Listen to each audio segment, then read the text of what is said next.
इस बीच एक और बड़ी खबर आपको बताते हैं उत्तर प्रदेश की सियासत से। जानकारी ये सामने आ रही है, असदुद्दीन ओवैसी और चंद्रशेखर की पार्टी का गठबंधन होगा। 10 सीटों पर 7 चुनाव लड़ेंगे ओवैसी और चंद्रशेखर।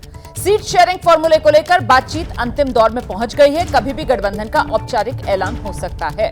आप जानते हैं, लगातार पिछले दिनों असदुद्दीन ओवैसी और चंद्रशेखर की पार्टी का गठबंधन जो उत्तर प्रदेश में बना हुआ है लोकसभा चुनाव से, और अब आगे भी यह गठबंधन जारी रहने वाला है। 10 सीटों पर उत्तर प्रदेश में उपचुनाव होने हैं और इन उपचुनाव को लेकर भी दोनों दलों के बीच गठबंधन होगा, ये तस्वीर साफ हो गई है।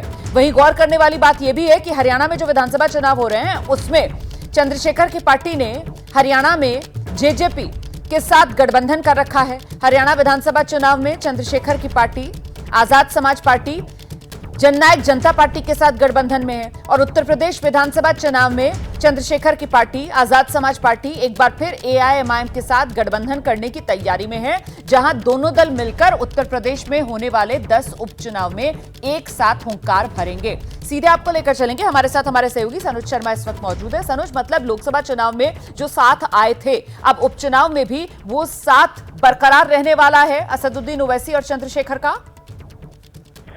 देखिए, जो सूत्रों से जानकारी मिल रही है उससे जो चंद्रशेखर आजाद हैं और जो एआईएमआईएम प्रमुख है असदुद्दीन ओवैसी, दोनों के बीच कई दौर की वार्ता हो चुकी है और दोनों के बीच गठबंधन पर बात भी बन गई है। कभी भी दोनों के बीच गठबंधन का ऐलान हो सकता है।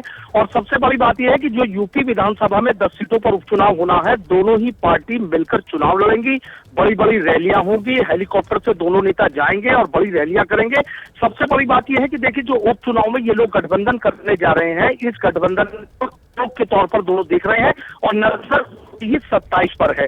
अगर तो सीधा ये है कि कुछ इसमें ओबीसी वर्ग, जनरल वर्ग के बड़े नेताओं को भी की जो बात है वो की जा रही है। कई लोगों से के पीछे बात हो चुकी है और इस गठबंधन का जो ऐलान है वो, अगर ये गठबंधन होता है, सबसे ज्यादा नुकसान अखिलेश पीडीए को होगा। और जिस तरीके से कहा जा रहा है कि अगर ओबीसी नेताओं को शामिल किया जाता है तो फिर कहीं ना कहीं मुश्किलें पूरी कोशिश की जाएंगी, क्योंकि जिस पूरे उत्तर प्रदेश की अगर हम बात प्रदेश की बात करें तो तमाम है कि जहां पर दलित और मुस्लिम, और अगर उसमें ओबीसी और जनरल वर्ग लोगों को शामिल करके तालमेल बैठा जाए।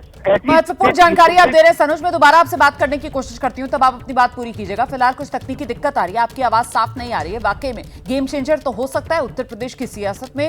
उपचुनाव 10 सीटों पर उत्तर प्रदेश में होना है और ऐसे में दोनों दल साथ आएंगे तो फिर किस किस की मुश्किल बढ़ाएंगे, ये अपने आप में एक बड़ा चुनावी सवाल, सियासी सवाल बनकर उत्तर प्रदेश में उभर सकता है।